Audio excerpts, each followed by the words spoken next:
All right, here we go, heading off to our next topic of discussion, chemical equilibrium. This is a quick little review of just kind of the basics of equilibrium.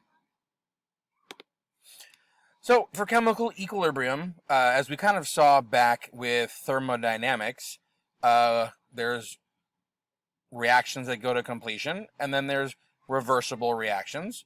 So we're familiar with this hopefully by now, that the products are reforming to make reactants, or reacting to reform reactants. Sorry about that. So for chemical equilibrium, by definition, rate of the forward reaction equals the rate of the reverse reaction. Again, we saw that with a little bit of kinetics. Concentrations are therefore constant once you have reached equilibrium.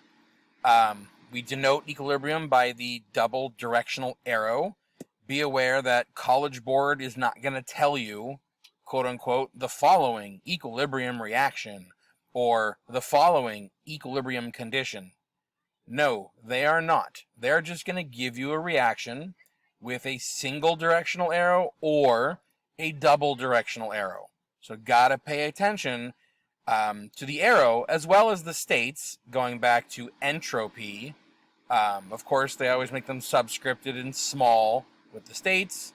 But again, got to realize the arrow does change how you approach the problem. We saw this graph kind of initially with kinetics. So we know that the rate is changing in the beginning over some amount of time.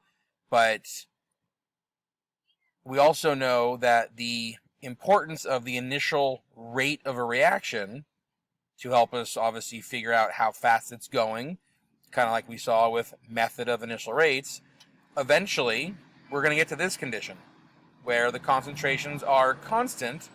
But other thing to notice here, the concentrations of all three of these species, the blue, the red, and the green, they're not the same. I'm not too sure why all students hear or see the word equilibrium and they think equal. Well, I know why, because of the root word. However, equilibrium, by definition, as we just saw, rate forward equals rate reverse. Not all concentrations being the exact same. Any questions so far? All right. So another kind of same idea, different reaction. We can see as the concentration of product increases and the concentration of reactants decrease, eventually the rates are going to slow down and speed up until they get to the point of dynamic equilibrium, where rate forward equals rate reverse. So, again, making sure, and the definition of equilibrium is one of those ones that shows up on College Board. Not the literal definition, like which of the following is the definition of equilibrium. That's not going to show up. But as part of your FRQ and trying to explain what is going on, the statement of rate forward equals rate reverse helps to solve the problem. As well as leading to the point that concentrations do not change. Reminder, concentrations in molarity or partial pressure in any pressure unit are treated the same. But again, it can't do solids, can't do liquids. So as we know, equilibrium does not actually mean equal. Again, we know rate forward equals rate reverse. I think we've seen this, and I've said it 14 times in this short presentation already. So if you haven't figured this one out, I can't help you. But obviously it doesn't mean the concentration and reactants and products are equal. So again, rate being equal does not mean concentrations are equal. So little distinction there that we've said, and I'm saying it again on purpose, just to make sure we are all clear in that sense.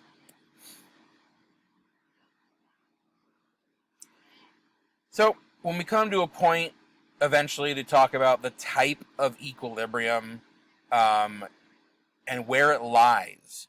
So we know that some reactions reach equilibrium when almost all the reactant molecules have been consumed.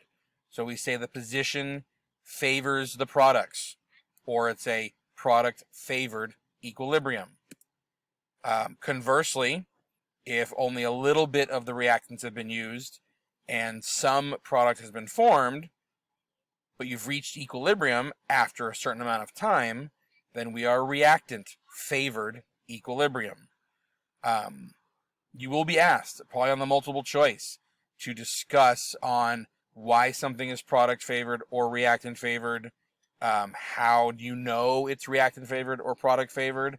Maybe a connection to Gibbs free energy as well, with the equation, but not mathematically, solving and discussing it conceptually. So, different ways of kind of referring or explaining or justifying each of those things. So, a little analogy to maybe help you understand this idea if you're not too completely clear yet. No, this is not the Berlin Wall, in case some of you are wondering. So, population change. We know that everyone is in country A, and they kind of start feeling overcrowded, so some start emigrating to country B, whatever it may be. So this is going to happen over some time. It's initial movement. Hey, we're not working. Next screen. There we go. So, but after some amount of time, you get to the point where people get into B. Oh, I feel overcrowded. I'm going to go back to A.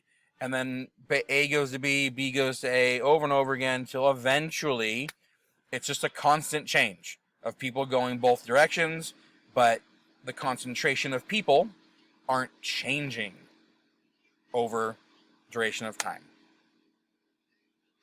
So, any questions?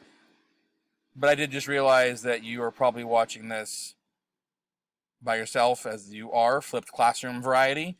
So, write your questions down, bring them to class, and we'll discuss them. All right, thank you very much. See you in class.